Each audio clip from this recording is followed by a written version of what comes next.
Welcome to Study Loop. Here we're going to find the potential energy in a system of point charges. And there are a couple things that we are going to need to know is that U is equal to Q times V. U is potential energy, and it is equal to an individual charge sitting in a potential V.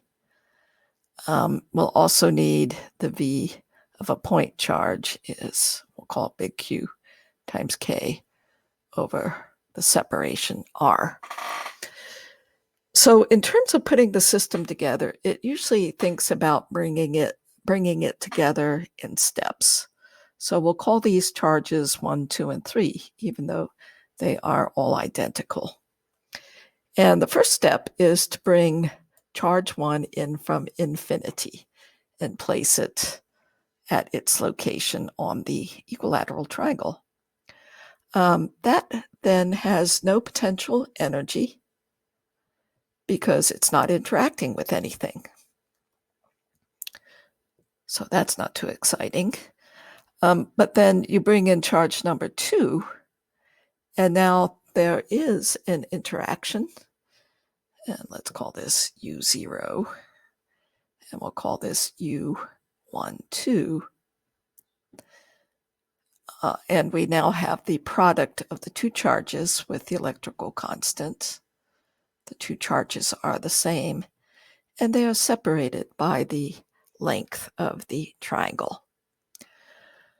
So, yeah, that's the next step. And finally, the last step is to bring charge 3 in. And now it interacts with two charges.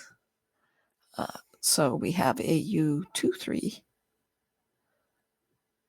is KQ squared over A, still separated by A, and a U13, that's the exact same amount. So assembly required all these amounts of potential energy in order to assemble this system. And so we can add those all up to get our total potential energy.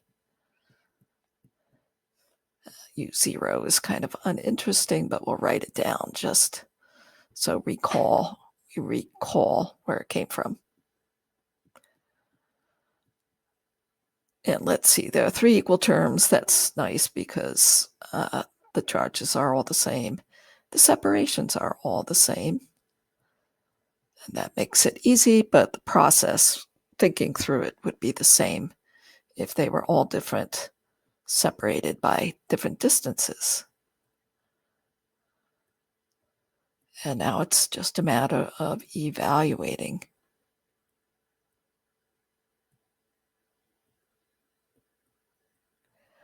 And that will come out to be in joules. And it is a small amount. It is U total is equal to a fraction of a joule.